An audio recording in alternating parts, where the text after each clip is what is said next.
The detective didn't say a word when I entered the room. He simply slid an old VHS tape across the table and waited. The plastic case had yellowed with age, its evidence label barely readable beneath layers of cracked adhesive. Across the top, someone had written a single date in faded black marker.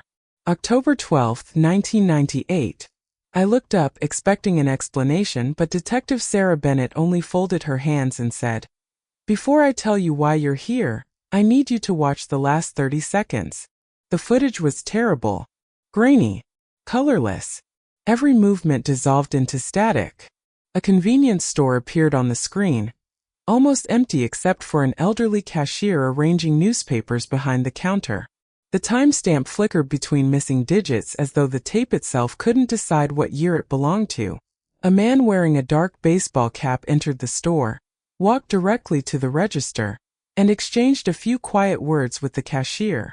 Then, without warning, he pulled a handgun. The old man collapsed behind the counter. The killer stepped back, glanced toward the entrance, and started to leave. Then something happened that made every hair on my arms stand up. He stopped, slowly turned toward the security camera, smiled, and raised one finger. Not at the camera, past it, as though he could see someone standing behind the lens. Detective Bennett pressed a button, freezing the image.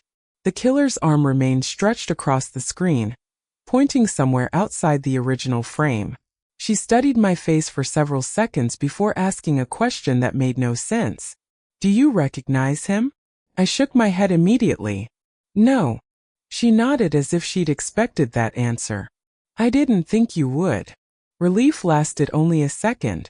Then she quietly added, "The problem isn't whether you recognize him. It's whether he recognized you." I laughed because it was the only response my brain could produce. "That's impossible." She didn't argue. Instead, she opened another folder and placed a photograph in front of me.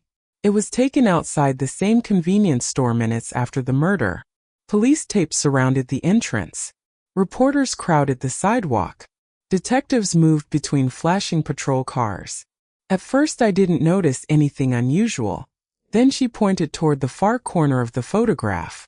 A small boy stood behind the crowd, 12 years old, wearing a blue jacket, watching the crime scene. The picture was blurry, but not blurry enough. That boy was me. The only problem was, I had absolutely no memory of ever being there. Detective Bennett reveals something even stranger. Elias's name doesn't appear anywhere in the original investigation. Not as a witness, not as a victim, not even as someone questioned by police. It's as if someone deliberately erased a 12-year-old boy from the biggest murder investigation the town had ever seen. For several seconds I couldn't take my eyes off the photograph. It felt as though I was looking at someone else's childhood instead of my own.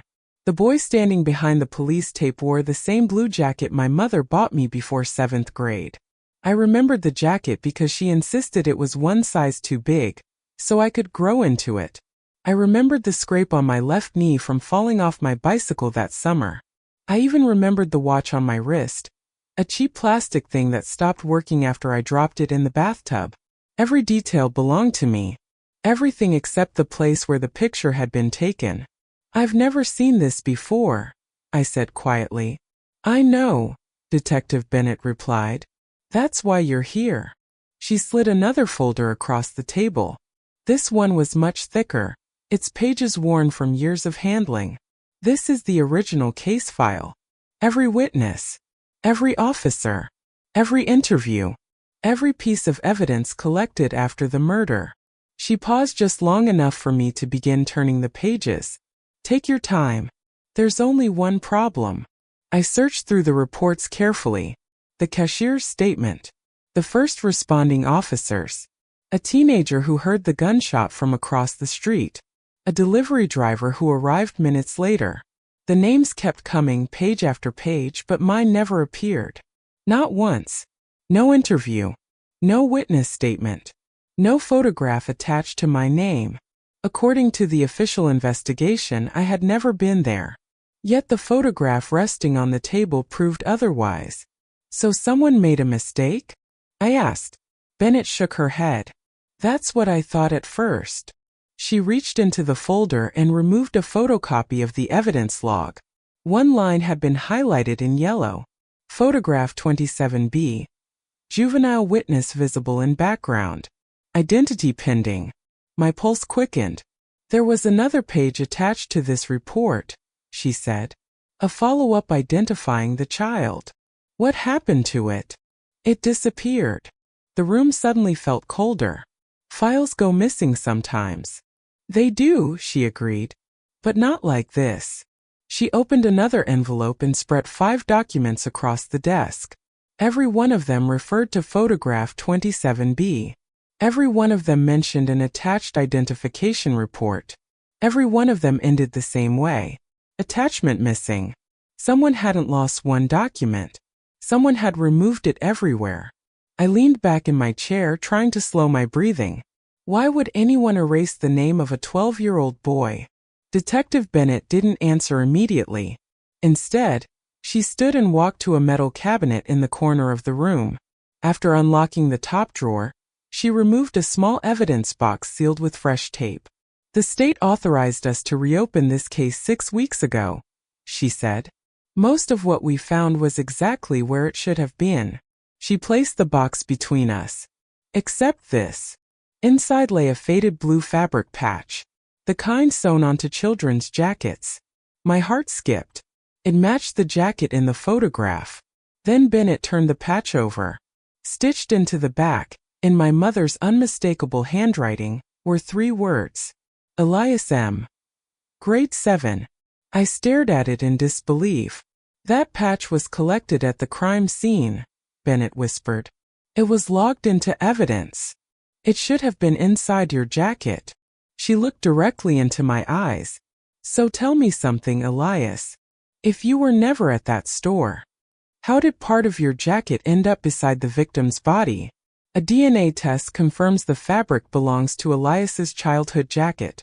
But before detectives can explain how it got there, a retired officer walks into the station, sees Elias through the glass, and turns completely pale.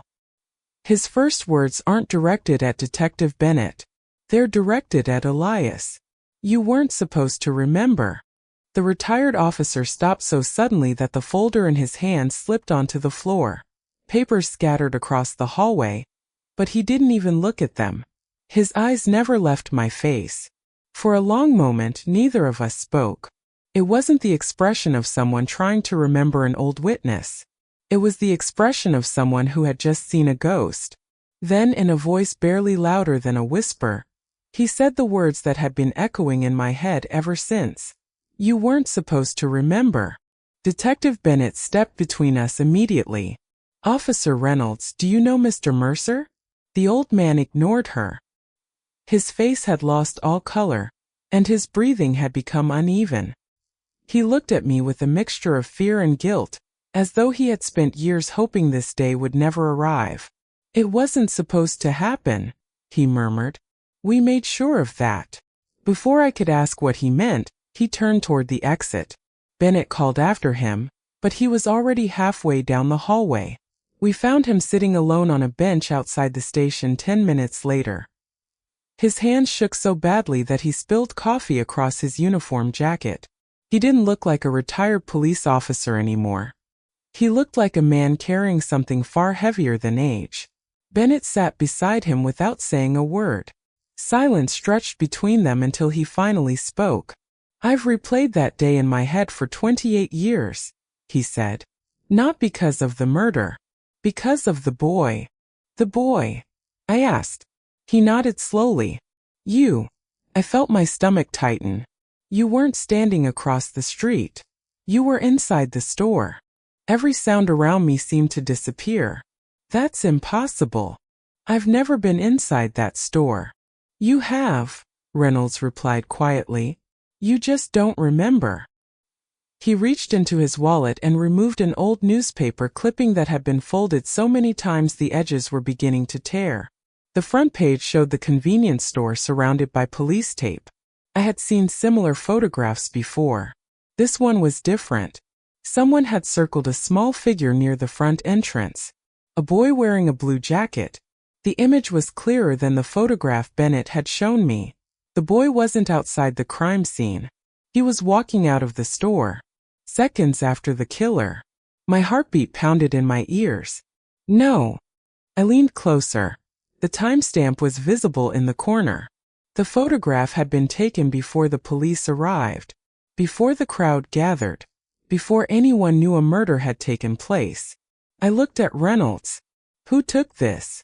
He hesitated, then answered with two words that changed everything. Your father. The room seemed to tilt beneath me. My father died when I was 9. Reynolds closed his eyes. No, Elias.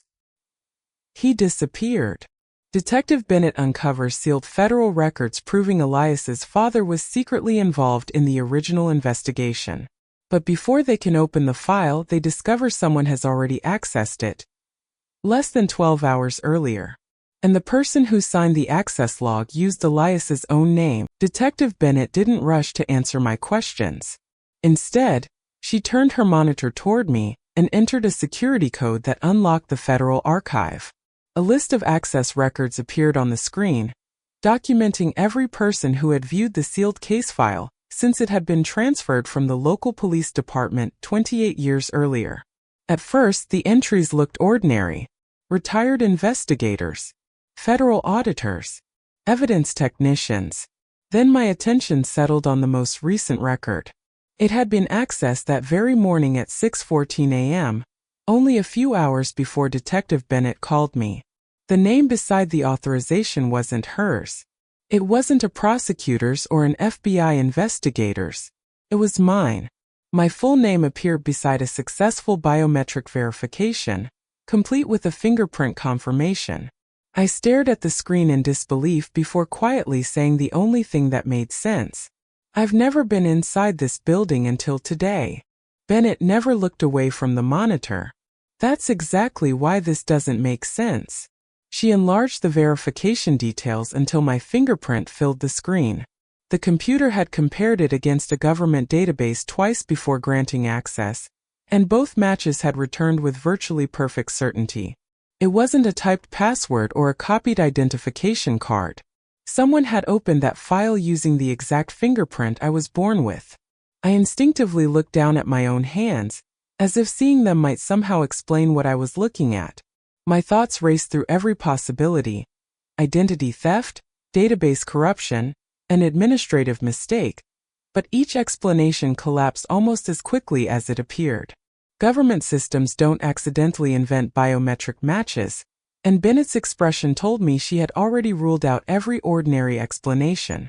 The silence was finally broken by Officer Reynolds, who had remained unusually quiet since we returned from the hallway. He lowered himself into a chair with the exhausted movement of a man carrying decades of regret, before speaking in a voice that sounded older than he did. We've all been asking the wrong question, he said. Everyone wants to know why your name disappeared from the investigation. The real question is why someone wanted the world to believe there was only one child at that crime scene. He slowly reached into an evidence envelope and removed a photograph that had never been included in the public case file. Unlike the others, this one had been taken from the narrow alley behind the convenience store less than a minute after the murder. The quality was poor, but one detail stood out immediately. 2 frightened boys were standing near the back entrance. One wore the blue jacket I recognized from every earlier photograph. The other, almost the same age, clutched his hand as though refusing to let go. His face had been damaged by years of deterioration, but around his neck hung an old silver key attached to a worn leather cord. I couldn't explain why my heart began racing the moment I saw that key. It wasn't recognition in the ordinary sense. It felt deeper than memory, like an emotion that had survived long after the images themselves had disappeared. I reached toward the photograph without realizing it, stopping only when my fingertips almost touched the faded print. Who is he? I asked. Reynolds didn't answer immediately. Instead, he looked at Bennett, then back at me, before quietly admitting something that changed the entire investigation. We never identified him. No missing child report matched him. No school records existed. No foster records. No birth certificate. Every search ended the same way. He paused, struggling to say the final sentence. Officially, that second boy never existed. Before anyone could speak again, Bennett opened another sealed envelope marked confidential, child psychological evaluation. She removed a single page and placed it gently in front of me. The report carried my name, my date of birth, and the date October 15, 1998, only 3 days after the murder. Most of the doctor's signature had been blacked out, but one recommendation remained completely visible. Under no circumstances should the child be told there was a second survivor. For the first time since this investigation began, I wasn't afraid of what I couldn't remember. I was afraid of what everyone else had spent 28 years making sure I never would. That night, Elias receives an anonymous package containing a rusted silver key identical to the one in the photograph. Attached to it is a handwritten note with just one sentence. The boy they erased is still waiting where you left him. I didn't sleep that night. The psychologist's report stayed open on my dining room table long after midnight, its final sentence refusing to leave my mind. Under no circumstances should the child be told there was a second survivor. I had read those words dozens of times, hoping they would somehow make more sense with repetition, but they only raised new questions. Who had written that recommendation? Who had approved it? More importantly, why would anyone spend nearly 3 decades protecting a secret involving 2 frightened children instead of 1? Around 2 in the morning, the sound of metal striking my front porch pulled me out of my thoughts. At first I assumed it was the wind knocking over a planter. When I opened the door, a small cardboard box rested on the welcome mat with no postage, no address, and no indication of who had delivered it. Inside the box lay a rusted silver key attached to a cracked leather cord. The moment I picked it up, an overwhelming feeling settled over me.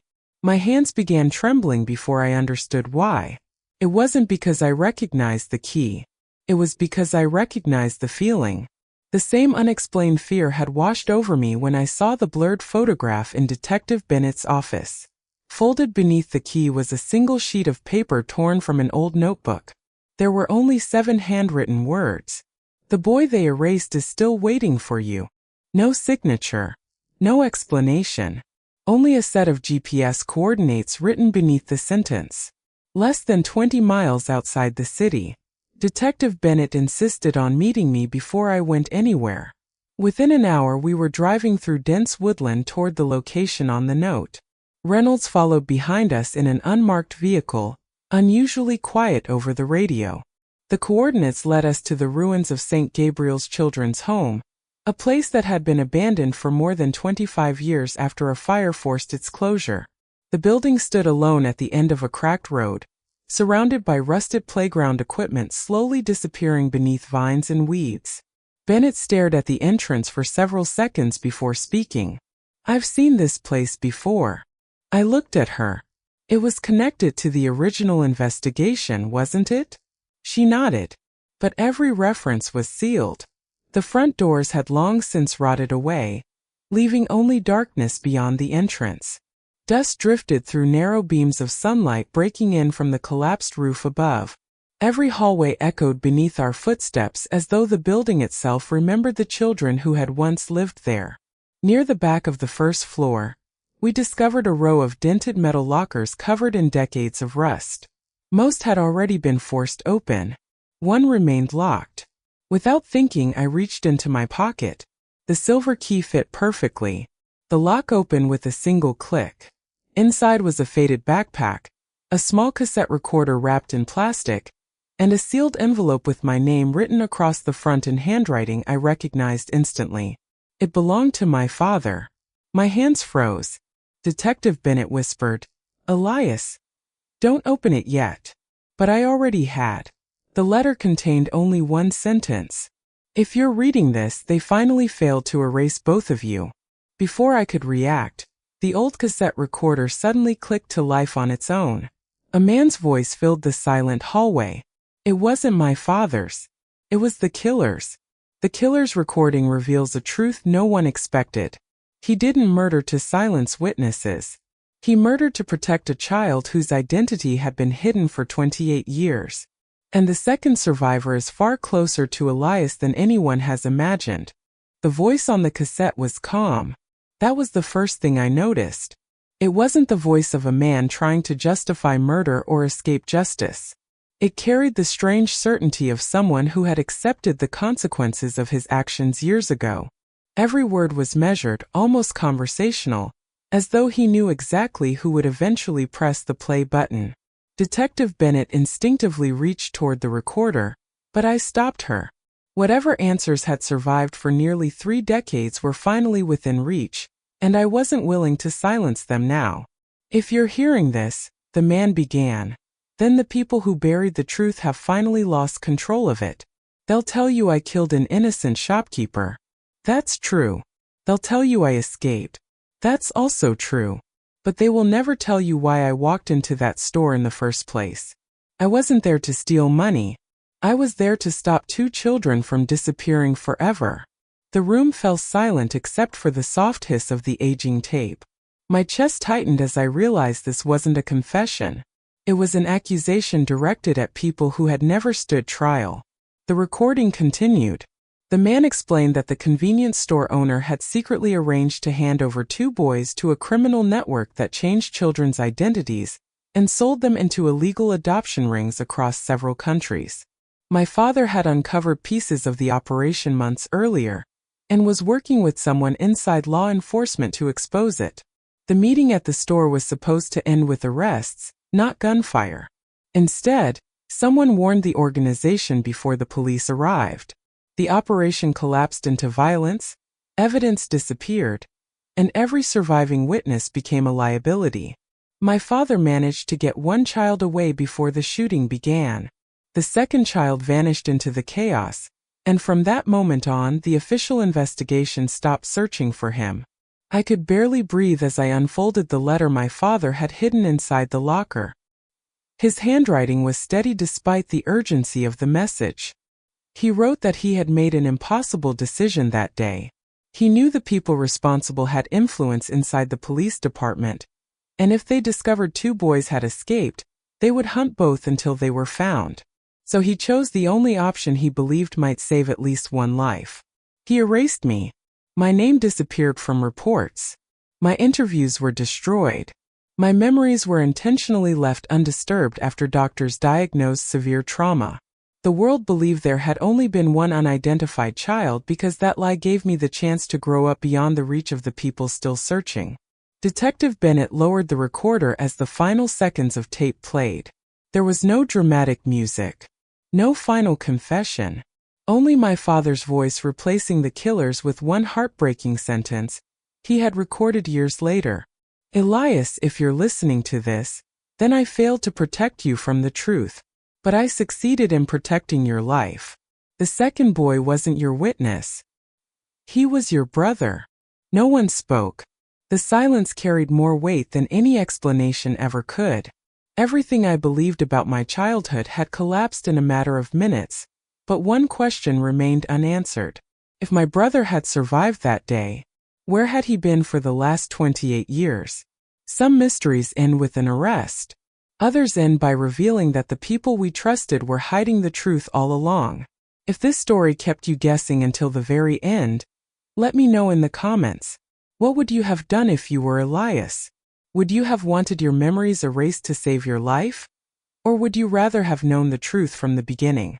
If you enjoyed this investigation, don't forget to like the video, subscribe to Revenge Radio Official, and turn on notifications so you never miss the next mystery. Until the next story, keep questioning what everyone else accepts as truth.